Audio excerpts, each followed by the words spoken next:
Mesdames et messieurs, bonjour, bon après-midi, tout dépend de l'heure à laquelle vous êtes en train de nous suivre ou vous allez suivre cette vidéo. Donc nous allons parler musique, tous ces côtés-là que la plupart n'abordent pas, que la plupart n'ont pas le courage ou le temps d'en parler.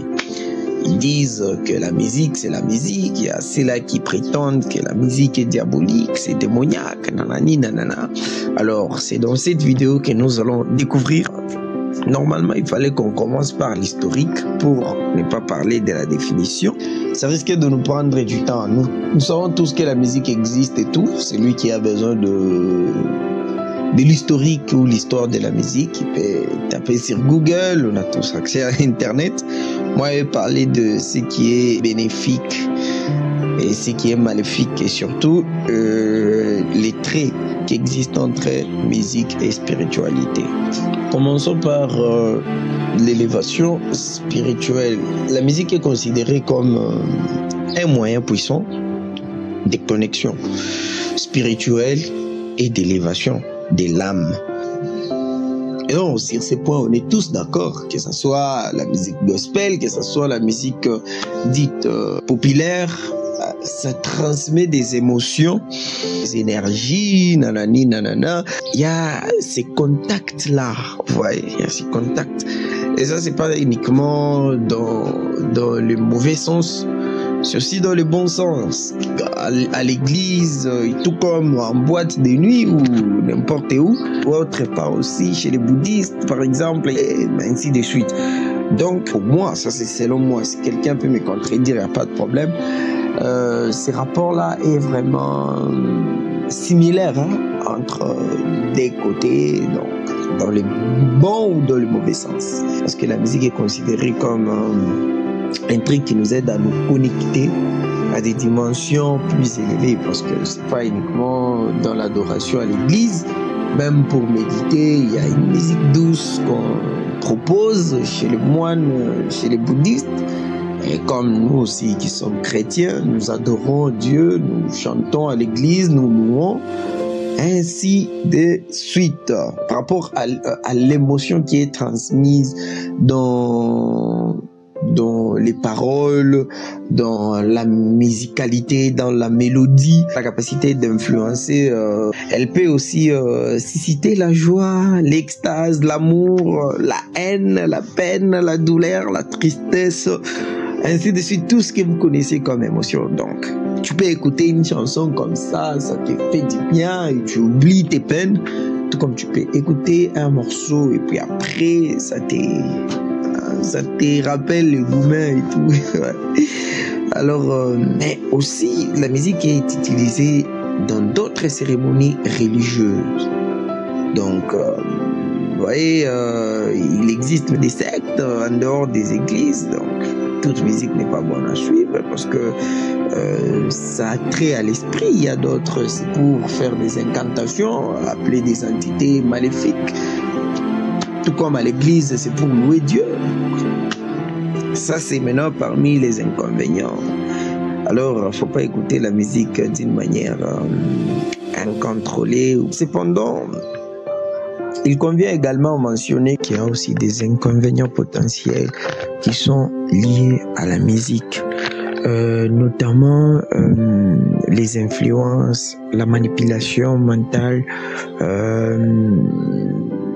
les influences sur la perception de la vie, de la réalité et une dépendance excessive. La musique, comme tout autre moyen de communication, peut être utilisée dans la manipulation. Vous comprenez que il faut bien choisir sa musique parce que vous pouvez écouter une musique au lieu que ça puisse vous aider à vous épanouir, à vous sentir bien spirituellement parlant. Vous créez des ondes négatives et vous vous bloquez. Dans certains cas, l'attachement excessif à la musique est considéré comme danger parce que ça va vous mettre dans la distraction. La plupart du temps, vous ne serez pas concentré. Au lieu de faire quelque chose, au lieu de se focaliser sur un objectif, vous serez là en train d'écouter la musique. Et vous voyez, Et ça, c'est un problème. Surtout ici, chez nous en Afrique, c'est très compliqué. Lorsqu'un parent se rend compte que son enfant a tendance à canaliser dans ces domaines, on dit c'est une distraction, il faut se focaliser sur les études et tout.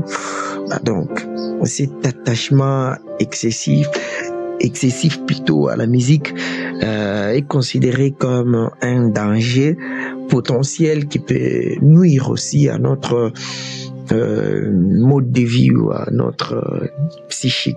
Une perte de connexion avec le moment présent, à la réalité la plus profonde. Vous voyez, comme j'ai parlé tantôt des extases et des trans. Donc, nous allons voir parce que il y a aussi une musique qu'on peut utiliser pour hypnotiser les gens. Donc, la musique a le pouvoir d'influencer nos émotions d'une manière significative. Cependant, cette puissance émotionnelle peut également être utilisée d'une manière abusive. Vous voyez? Et donc, quelqu'un écoute un morceau, on est en train de lui conseiller qu'il faut braquer des banques, qu'il faut faire ceci. Si tu es pauvre, il faut te réveiller, il faut faire n'importe quoi, il faut te salir les mains. Et la personne plonge là-dedans. Et là, c'est parmi les trucs les plus néfastes de la musique. Surtout avec les jeunes qui écoutent et ils sont en train de voir les images vendues, les paroles qui entrent dans leur tête. Et surtout, au moment où ils écoutent ça en boucle, ça reste ancré et ça peut susciter vraiment des inconvénients pour conditionner les individus ou les amener à adopter ou accepter des idées ou des comportements qui peuvent être contradictoires avec la vie normale, la vie courante, la vie chrétienne. Ou leur véritable cheminement spirituel. Des paroles accrocheuses pour vendre des produits ou des idées. Donc, la musique peut être exploitée pour exploiter. Je ne sais pas ce que vous comprenez par là. La musique peut être exploitée pour exploiter. Mais exploiter qui? Quand on regarde bien la musique populaire, si ça ne parlait pas d'amour, ça parlait de la violence, ça parlait de la drogue, ça parlait de ceci ou cela. Bon, là, je pense que je dois m'arrêter. Je pense que c'était tout pour aujourd'hui. Quand même, on a abordé quelques points négatifs et quelques points positifs liés à la musique. Tout dépend. Moi-même, personnellement, je suis un amoureux de la musique. J'écoute beaucoup la musique. Je suis artiste et donc, cet univers, je connais comment ça fonctionne et tout. Sauf qu'un conseil, faut pas écouter n'importe qui ou n'importe quoi.